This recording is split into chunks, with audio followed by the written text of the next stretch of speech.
செஞ்சோம். ஏன்டா இந்த விஜய்க்கு எதிராக சூழ்ச்சி செஞ்சோம் நினைச்சு நினைச்சு நினைச்சு ஃபீல் பண்ண போறீங்க.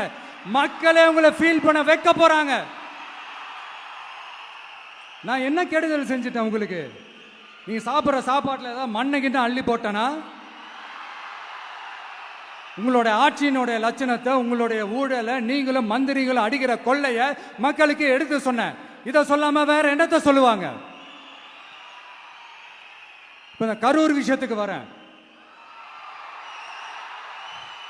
கரூர்ல என்ன நடந்ததுன்னு அந்த கரூர் மக்களை கேட்டாலே புட்டு புட்டு புட்டு வைப்பாங்க. ஏன் மேல பழியை தூக்கி போடுறீங்க? என்னமோ நாங்க அரசியலே பண்ண மாட்டோம், இந்த விஷயத்துலலாம் நாங்கள் அரசியலே பண்ண மாட்டோம், வீடியோ போட்டுவிட்டு போய் சட்டசபையில் உட்காந்துக்கிட்டு ஏன் மேலே பழியை தூக்கி போடுறீங்க? லேட்டாக வந்துட்டாருன்னு போலீஸ் கொடுத்த டைம்ல நாங்க இருந்தேன். நாமக்கல்ல இருந்து கரூர் வர வழியில இருந்த மக்கள் எல்லாரையும் நான் என்ன அம்போன்னு விட்டுட்டு வர சொல்றீங்களா? நாமக்கல்ல இருந்து கரூருக்கு நான் எப்படி வந்தேன், எவ்வளவு நேரத்துல வந்தேன், உலகமே லைவ்ல பார்த்துக்கிட்டு இருந்தது. வாய் கூசாம ஏன் மேல பழி தூக்கி போடுறீங்க? ஒரு மனசாட்சின்றது வேணா?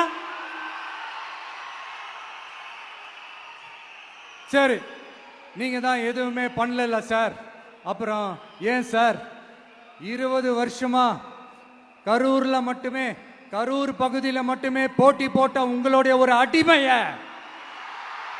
உங்களுடைய ஒரு அடிமைய ஏன் கோயம்புத்தூர் வரைக்கும்,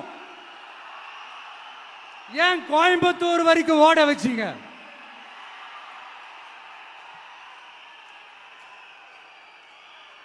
அதனால மக்களே, அத்தனை வழிகளையும் தாங்கிக்கிட்டு உங்களுக்காக நீதி கேட்க வந்த இந்த விஜய், இப்போ உங்களுக்கு நான் உங்ககிட்ட நீதி கேட்கிறேன். நீங்க தயவு செஞ்சு எனக்கு நீதி வழங்கணும். எப்படி வழங்கணும்?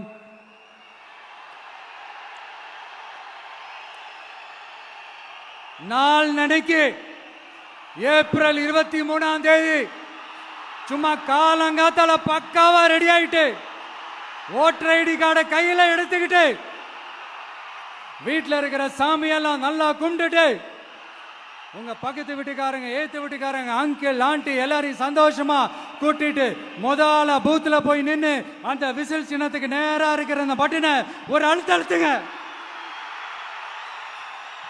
இது ஒரு தலைமுறைக்கான தேர்தல், இது உங்களுக்கான தேர்தல்.